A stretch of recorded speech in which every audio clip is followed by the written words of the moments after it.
Hello guys, welcome back to the Smokers Connection.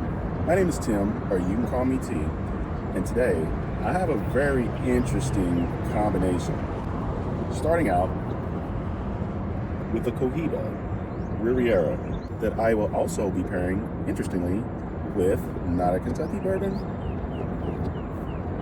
but a Nashville bourbon. Yeah, that's right, I said it, Nashville. This particular bourbon was a single barrel pick by a local group of bourbon enthusiasts that I know that go by PB&J, which is their initials. I'll just leave it at that because I don't know if they necessarily want their names out there, but I may do another review of this and I'll get their permission if they want to put their names on it. But this bottle actually has their initials on it. The Nashville Barrel Company Group PB&J Personal Selected Barrel. They named a back door. Then Blue Line Reserve Group that decided that they wanted their own bourbon, so they went down to Nashville and selected a barrel. The PB&J Backdoor Bourbon was aged for 7 years.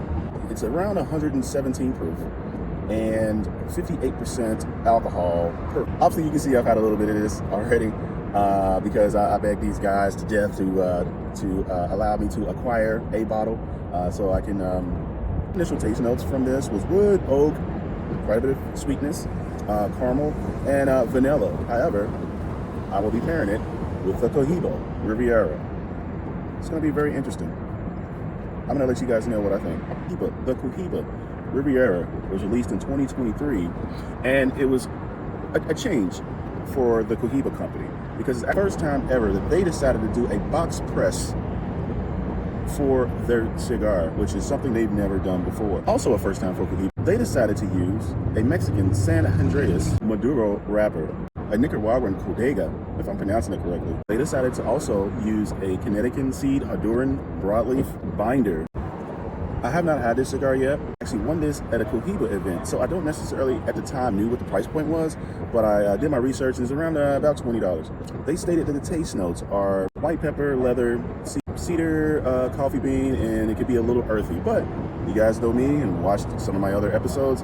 You know I'm going to try it for myself and give you my honest opinion. So let's get to the fun part. By the way, guys, it's a little chilly out here today. It's like 70 degrees, I guess I would consider that chilly compared to the rest of the week, which is in this, 80s. So I decided to start my fire pit out here to keep it a little warm so I can do this episode for you guys. Good initial smell before we even light this. It smells pleasant, a little sweetness. I would say a light cocoa smell. I really can't tell the other notes that I'm getting from this. So I'm also going to do a pull from this just to see how easy it is for me to smoke, because you guys already know I don't like to struggle too much when I'm smoking my cigars. A very easy draw. Sorry, I got the sun in the background in my face, but it makes it even more pleasant for me. Brings out my handsomeness, right? So let's get to the fun part here. Let's toast the foot. Nice, even amber glow. The Cohiba Riviera. Now, on my first third of the Cohiba Riviera, my initial taste, light cinnamon, a light spice, and I say notes of cedar also on my first third. Now on my first third, let's pair the Cohiba Riviera with the PB&J Backdoor. Like I explained earlier, the PB&J Backdoor I've had throughout the last couple of weeks. Very sweet. I would say a mild sweetness. Caramel, vanilla, very smooth, very pleasant. With a little spice on the back end.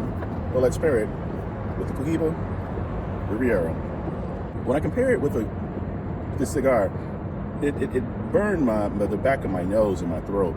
I don't know if it's from the cigar or the bourbon, but let's give it another try. Let's do it the opposite way and see if that changes. Oh, that's pretty nice.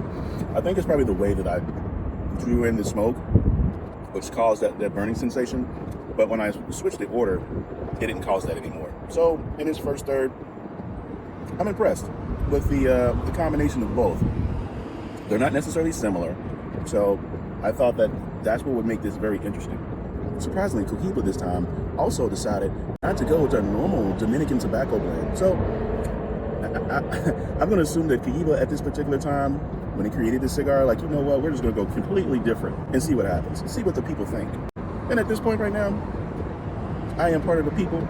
I wouldn't say I'm the people's champ, but I'm happy right now at this point. And I would assume most people would have a favorable opinion about this cigar. I don't have any doubt. If any of you guys or girls can get a hold of this PB&J backdoor whiskey single barrel pick,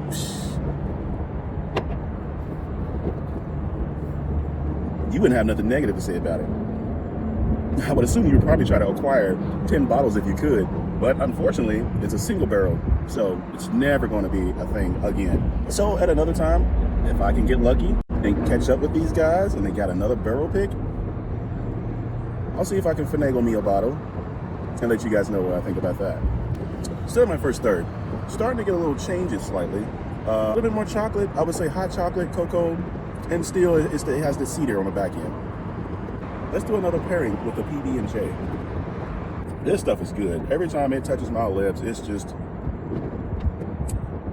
like little angels breakdancing on my lips and in my tongue and all on my palate.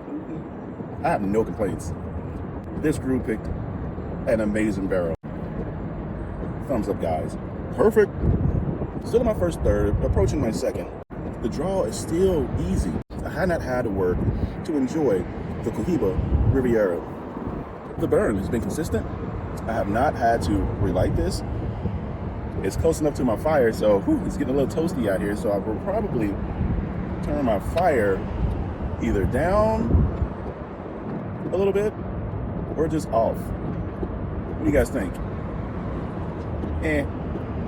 The sun's out, so I'll just turn it off because it was getting a little toasty out here.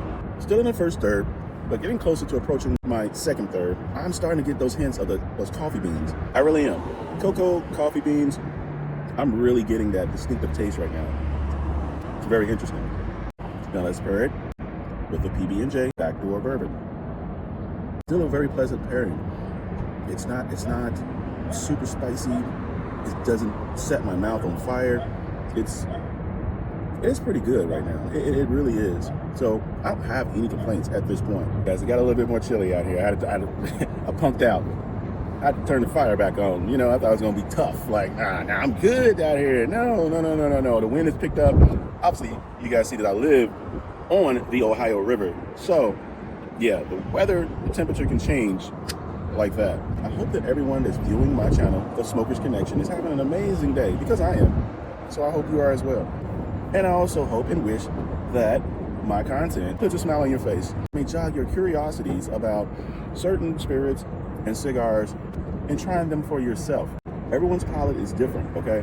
Everyone may have a different opinion, but the ones that I am sampling in, a few of my episodes, I think you guys should try it and see what you think. And when you do, leave a comment. I'm extremely interested in knowing what you think. Now that I'm in my second third of the Cohiba Riviera, dark chocolate. I would say dark chocolate, and it's fruity. Let me get more specific about the fruit. I would say raisins or grapes or something like that. Probably more raisins. The decision that Cohiba made with the box press, I think it's pretty cool. It's something different for them.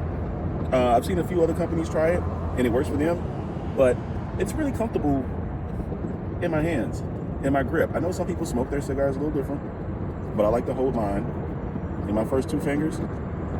But it sits very well because it's square. With this PB&J backdoor bourbon, with it being 117 proof, surprisingly, it's not like that extreme. It is like a perfect blend. It's very mild actually, but it's very smooth, very, very, very smooth.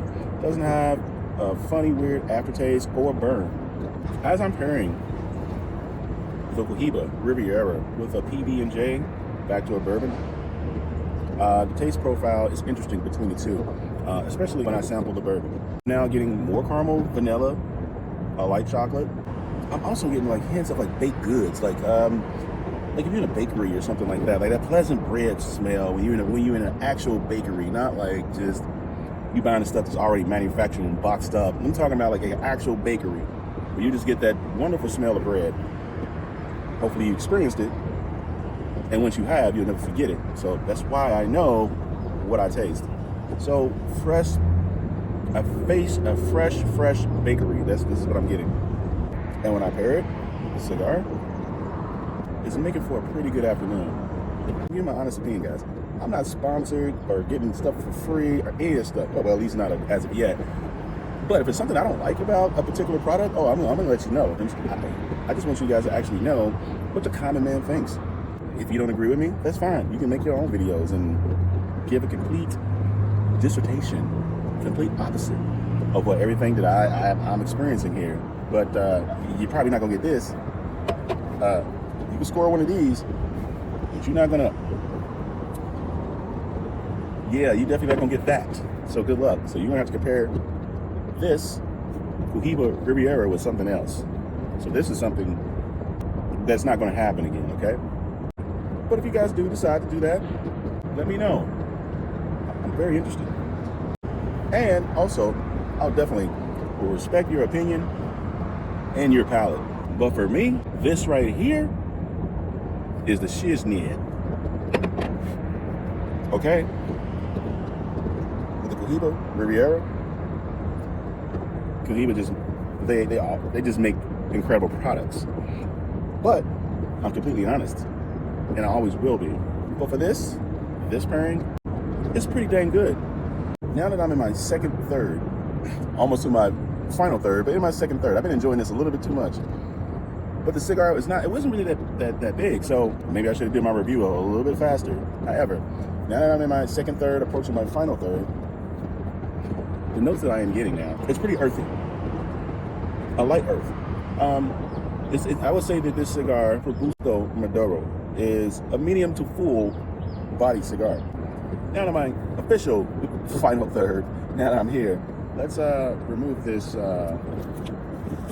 attractive, handsome purple wrapper from Cohiba and get into this final third. The draw is still very easy and pleasant. Light. It's been consistent. I've not had to re-toast the foot. I'm impressed, Cohiba. Good job. On your box press. Something different. And my final third. Taste notes, kind of fruity, like I said previously. I would say raisin with a little earthy taste.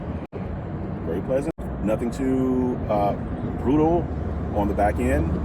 Very comfortable in my mouth and in my throat. But when I pair it with a PB&J, backdoor bourbon, it's a pretty good combination. Would have been a Tennessee bourbon whiskey, but you know, hey, if the stuff is good, it's good, okay? So I'm gonna sit back and enjoy both of these pretty awesome products. Now in this final third of the Cohiba Riviera with the pairing with the PB&J backdoor bourbon. It's been a pleasant experience. It really has. So I'm gonna enjoy the rest of my evening and let you guys enjoy the rest of yours. Hopefully you enjoyed the time that you spent with me, because I have with you. Thank you for taking the time to view my content, and you have met your connection.